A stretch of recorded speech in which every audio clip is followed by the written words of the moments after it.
And now, News Channel 10's 24/7 local weather first alert forecast, sponsored by Generator Supercenter of Amarillo. Well, good Friday afternoon, everyone, as we're getting up to kick off a weekend. Of course, we've got the high heat out there today, but let's start with something a little more exciting here in your forecast as we get ready to kick off the weekend. That is rain chances in the forecast. We have a marginal thunderstorm risk, a general thunderstorm risk that does stretch just a little bit further south of Amarillo, kind of south of the Highway 60 corridor, as we are looking at some decent rain chances here for the day today. Now, we are going to be seeing increasing cloud cover as we go on into the afternoon period. You're going to see by 5 o'clock some scattered showers and thunderstorms up in the north, trying to advance their way southeast as we head on into the nighttime period. You'll notice the intensity does drop down. We're not expecting any extreme rainfall or anything too crazy, but might see some gusty winds, brief heavy rains, and then, of course, some lightning and thunder to go with it. That generally fizzles out overnight. We're left with mostly cloudy skies to start out your Saturday before those clouds break a little bit. That might keep those temperatures down somewhat, and then we'll see more scattered showers and thunderstorms going into Saturday evening as well. And hopefully that's just the beginning of even better rain chances. We'll circle back to that here in just a little bit. But let's talk heat advisories. Unfortunately, we do have to come back to the heat because that is what we're seeing out there for today. All those counties in orange there in the eastern third of the area could realistically see temperatures upwards of 107.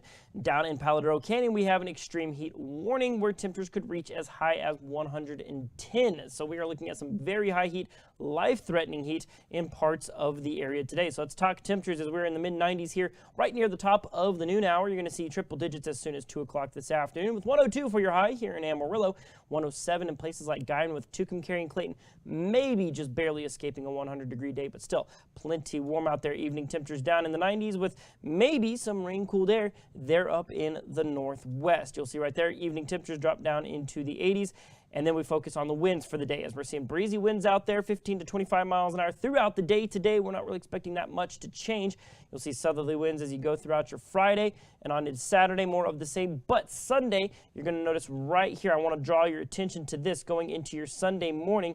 You're going to notice while you have maybe some southwesterly winds here, you've got northerly winds up in the northern parts of the area. That's a cold front getting ready to push down into the region, and that will be reflected in our next weather maker as we're going to see cooler temperatures rolling in eventually. We still have one more hot day here in the forecast as your highs for today are in the triple digits. We'll see high 90s. You're going to see cooler up in the north, but still some triple digit days down off towards the southeast. But Sunday looks a lot different, and here is what's changing is we have that big ridge of high pressure system out there right now. That's this big clockwise rotation. That's what we call anticyclonic flow. As long as that's around, it's going to be hot and it's going to be dry. But you'll see right here we have what we call cyclonic flow in a low pressure. As we fast forward into your Sunday, you're going to notice you can't really pick out that high pressure system anymore as we start to funnel in the possibility of cooler air down into our region going into Sunday. And also with that trough of low pressure does come, of course, lift for rain chances. So you'll see right here 20% chances turn into 30% chances Sunday and Monday there. Look at those temperatures. We'll go from 102 today, 98 Saturday, 92 Sunday, 82 on Monday. That's a 20-degree swing from today into Monday, and then we'll spend the rest of next week in the high 80s to low to mid 90s. So really overall there is some hope for cooler temperatures coming up in the forecast. Like I said, just got to make it through this short-lived heat wave that we've been in for the past couple of days. Only one day left.